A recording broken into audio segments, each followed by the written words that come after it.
Once upon a time, in a small village nestled at the edge of a vast forest, there lived a kind-hearted young girl named Bella. Bella loved nature more than anything else. She spent her days exploring the woods, picking wild flowers, and watching the birds and butterflies flutter by. However, there was one place she had always been curious about: an old, overgrown garden at the edge of the forest. It had been abandoned for years, its gate rusted and the walls of ivy so thick that no one had ever bothered to go in. But Bella had always felt drawn to it. Something about the garden called to her, whispering secrets that only she could hear. One day, while exploring the woods, Bella found herself standing in front of the garden gate. The wild vines had grown so thick that it was hard to see what lay behind them, but Bella was determined. She carefully pushed aside the ivy, revealing the old iron gate. It creaked loudly as she opened it, stepping into the forgotten garden. As Bella entered, she was immediately struck by the beauty and mystery of the place. The garden was alive with color, filled with flowers of every kind: roses in shades of crimson, sunflowers taller than she was, and lilies that seemed to glow under the sun. But what really caught her attention was the air itself. It felt different, magical, as though something extraordinary was about to happen. Bella wandered deeper into the garden, her heart racing with excitement. She noticed a large tree in the center, its branches heavy with golden fruit that sparkled in the sunlight. Beneath the tree was a stone bench, and beside it was a small, sparkling fountain. As Bella approached, the fountain's water began to rise, swirling around as though it were alive. Startled but intrigued, Bella sat on the bench and gazed at the fountain. She couldn't help but feel that the garden was somehow special, alive in a way that no ordinary garden could be. Suddenly, the air shimmered and Bella heard a soft voice, like the wind whispering through the leaves. "You've found me," the voice said.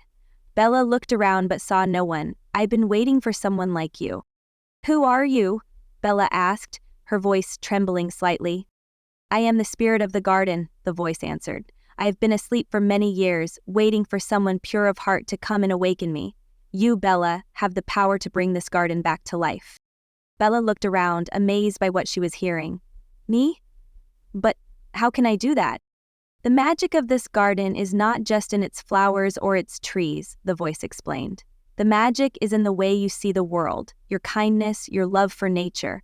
All of that gives the garden its life. But there is a secret. If you take more than you need, the magic will fade and the garden will wither away." Bella nodded, feeling the weight of the responsibility placed upon her. She understood that the garden was special, and she promised herself that she would take care of it. Over the next few weeks, Bella returned to the magical garden every day.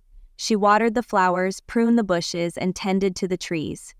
She learned to speak to the flowers, asking them about their needs, and listened to the soft hum of the wind as it whispered its secrets. The garden responded to her care, growing more beautiful and vibrant with each passing day. The golden fruit on the tree became even more radiant, and the fountain's water sparkled with life. However, one afternoon, Bella noticed something strange. A group of villagers had heard rumors of the magical garden and came to see it for themselves. They were amazed at its beauty and asked Bella if they could pick some of the fruit from the golden tree. At first, Bella hesitated. She remembered the warning of the spirit of the garden: "If you take more than you need, the magic will fade." But the villagers seemed so eager and desperate, and Bella wanted to help them. After all, the fruit looked so inviting, surely just a little wouldn't hurt. She agreed to let them take some fruit, and they picked baskets full. Bella watched as they left, feeling a small twinge of doubt in her heart. The next day, Bella returned to the garden. To her horror, she saw that the once vibrant flowers were wilting, and the golden tree's fruit had started to lose its luster. The fountain's water had slowed, and the air around the garden felt heavy and still. "No, no!" Bella cried, rushing to the tree. She knelt beside it, tears welling up in her eyes. "What happened?" The voice of the garden spirit spoke softly, its tone full of sadness. "The magic fades when you take more than you need, Bella. The garden is alive, and it needs balance. When people take more than their fair share, the balance is broken." Bella's heart sank as she realized her mistake. She had been too generous, thinking that giving would solve everything. But in her eagerness to please, She had overlooked the garden's needs. "I'm sorry," Bella whispered, feeling the weight of her actions. But the garden spirit's voice was kind. "It is not too late. The garden can be restored, but you must remember this: balance is the key. Only take what is necessary and share with others. In doing so, you will keep the magic alive." Bella stood up and nodded, determined to make things right. Over the next few weeks, she worked even harder to care for the garden. She tended to the plants with love, never taking more than what was needed. She shared the fruit sparingly, making sure that everyone in the village could enjoy the garden's bounty without taking too much. Slowly but surely, the garden began to flourish again. The golden tree's fruit sparkled once more, the flowers bloomed in brilliant colors, and the fountain's water flowed with renewed vigor. The magic of the garden had returned, stronger than ever before. One day, as Bella sat on the stone bench, the spirit of the garden spoke to her once more. "You have learned well, Bella," the voice said. "You understand the importance of balance and care. The garden will always be here for you, but remember, it is not just about taking care of this place. It is about taking care of the world around you." Bella smiled, knowing that the magic of the garden was not just in the flowers and trees, but in the lessons she had learned about kindness, balance, and sharing.